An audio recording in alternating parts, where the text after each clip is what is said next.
الحمد لله لا مانع لحكمه ولا ناقض لقضائه والصلاة والسلام على سيد أنبيائه وسند أوليائه وأصحابه المعارضين لأعدائه أما بعد فأعوذ بالله من الشيطان الرجيم بسم الله الرحمن الرحيم إن أولياؤه إلا المتقون وقال النبي عليه الصلاة والتسليم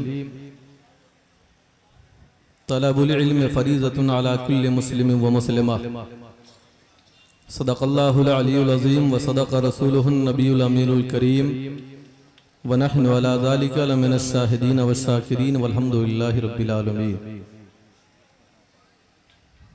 سیدنا علی ابن ابی طالب رضی اللہ تعالی عنہ نے فرمایا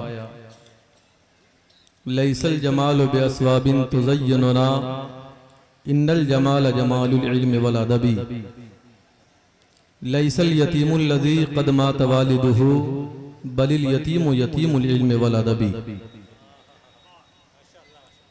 انتہائی عقیدت و احترام کے ساتھ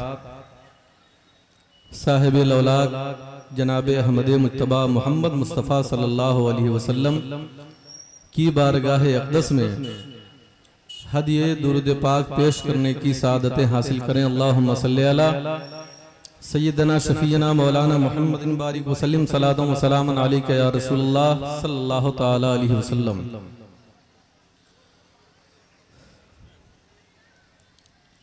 حضرات گرامی، جس آیت کریمہ کی میں نے تلاوت کی اس کا ترجمہ یہ ہے اللہ کے ولی صاحب تقوی ہی ہوتے ہیں، اور جس حدیث کی میں نے تلاوت کی اللہ کے نبی صلی اللہ علیہ وسلم نے فرمایا علم کا سیکھنا یعنی علوم دینیہ کا سیکھنا ہر مسلمان مرد و عورت پر فرض ہے۔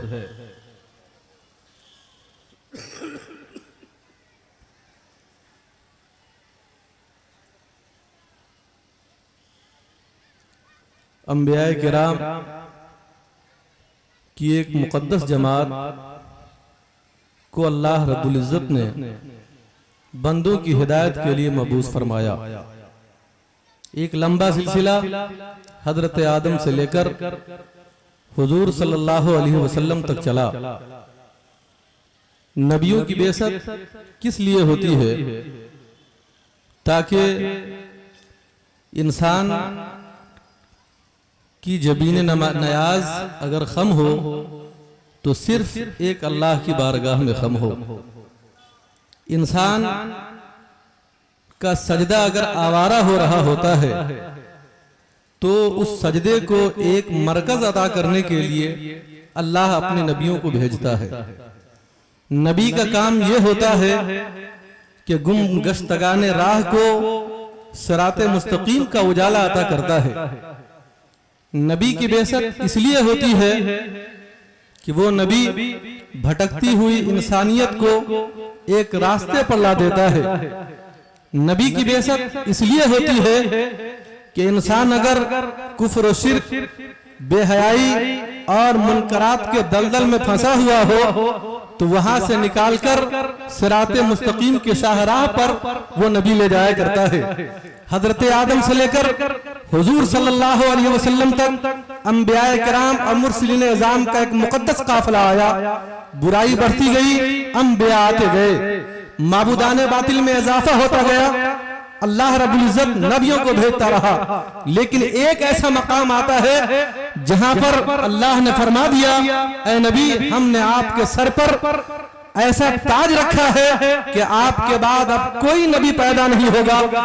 لیکن سوال یہ ہے کہ اگر برائی بڑھ رہی تھی تو نوح کو بھیجا گیا تھا، سوال یہ ہے کہ اگر کفر و شرک بڑھ رہے تھے تو عیسیٰ کو بھیجا گیا تھا، سوال یہ ہے کہ اگر لوگوں کے اندر منکرات کا فروغ ہو رہا تھا تو حضرت موسیٰ کو بھیجا گیا تھا، اگر انسانیت دم توڑ رہی تھی تو محمد رسول اللہ کو بھیجا گیا تھا۔ تو آج بھی برائیاں موجود ہیں، آج بھی کفر موجود ہے، آج بھی شرک موجود ہے، آج بھی یہ برائیاں ہیں۔ یہی پر قادیانی ہمارے ذہن کو ٹھوکر دیتا ہے کہ اگر صرف یہ بات ہے کہ برائی کا وجود انبیاء کی بعثت ہو جاتی ہے، ایک برائی کا پایا جانا یہ سبب ہے کہ انبیاء کے نبی کو بھیجا جائے، تو کیا آج برائی موجود نہیں ہے؟ کیا آج جہالت موجود نہیں ہے؟ کیا آج عناد موجود نہیں ہے؟ کیا آج سرکشی موجود نہیں ہے؟ اگر آج سرکشی موجود ہے، اگر آج بے حیائی موجود ہے، اگر آج کفر موجود ہے، اگر آج شرک موجود ہے، تو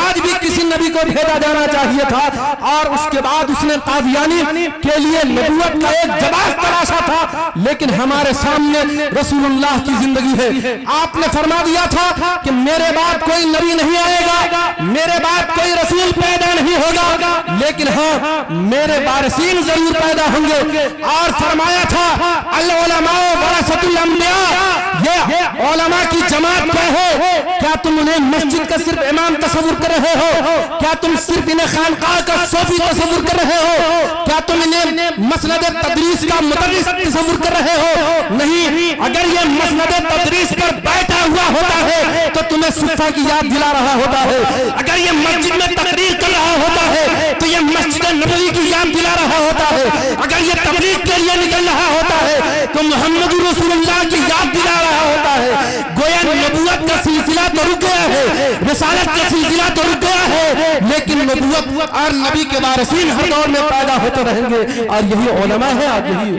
صوفیہ ہے۔ علماء کا کام دلائل کے ذریعے بات کرنا ہے، علوم ظاہری کے ذریعے۔ آپ جب احادیث کی کتابیں الٹ کر دیکھیں گے تو اس کے اندر کتاب الایمان میں ایک حدیث ملے گی، جبریل امین آتے ہیں بارگاہ رسالت میں، اور آنے کے بعد 4 سوالات کرتے ہیں، ایمان کیا ہے، اسلام کیا ہے، احسان کیا ہے؟ یعنی یا رسول اللہ ایمان کس کو کہتے ہیں؟ اللہ کے نبی صلی اللہ علیہ وسلم نے فرمایا ایمان یہ ہے کہ تو اللہ، اس کے رسول، اس کی کتابوں اور اس کے فرشتوں اور تقدیر کے اچھے برے ہونے اور باس بعد الموت پر تو دل سے یقین کرے، یہ تمہارے لیے ایمان ہے۔ پھر پوچھا اسلام کیا ہے؟ تو اللہ کے نبی نے فرمایا تو نماز کی ادائیگی کرے، روزہ رکھے، حج و زکوٰۃ کی ادائیگی کرے، یہ تیرے لیے اسلام ہے۔ اب ایک عام ذہن یہ پوچھ رہا ہوتا ہے، ایمان کی تعریف جبریل نے پوچھی تھی، اللہ کے نبی نے بیان فرما دیا۔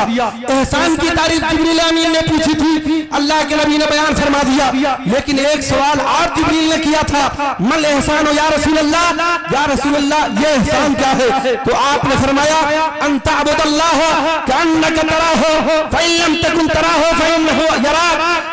اگر تم ایمان کو سمجھ گئے ہو، اگر تم احسان کو سمجھ گئے ہو، تم اسلام کو سمجھ گئے ہو، تو ایمان اور اسلام جہاں پر جمع ہوتا ہے وہی صورت احسان کی بنتی ہے۔ اگر تم اللہ کی عبادت کر رہے ہوتے ہو اور تمہاری دل کی یہ کیفیت ہو جاتی ہے کہ تم بارگاہ الہی میں پہنچ کر جلوہ الہی کا مشاہدہ کر رہے ہوتے ہو، تب تم منزل احسان پر فائز ہو جاتے ہو، اور یہ احسان وہی ہے جسے آج ہم تصوف کا نام دیتے ہیں۔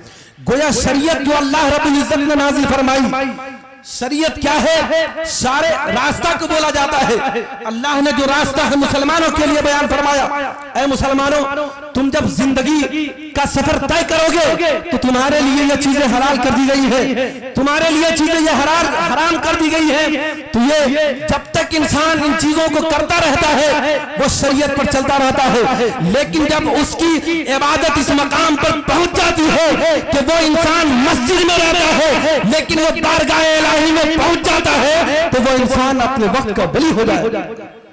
لیکن ولی ہونے کے لیے بھی شرط یہ ہے، آج ہمارا عمومی مزاج بن گیا ہے کہ جو انسان نماز پڑھ رہا ہو، جو انسان روزہ اور حج و زکوٰۃ کی ادائیگی کر رہا ہو وہ ایک عالم ہے، لیکن جس کو نماز سے کوئی مطلب نہیں ہے، جس کو روزے سے مطلب نہیں ہے، جس کو حج و زکوٰۃ سے مطلب نہیں ہے وہ ولی ہے۔ ایسا نہیں ہے، بلکہ قرآن فرماتا ہے ان اولیاء الا المتقون، اللہ کے ولی وہی ہیں جس کے اندر تقویٰ ہوگا، جس کے سامنے حلت و حرمت کا قانون بھی ہوگا، جو اللہ کے عوامل پر عمل پیرا بھی ہوگا اور اس کے نواہی سے بچتا ہوا بھی نظر آئے گا۔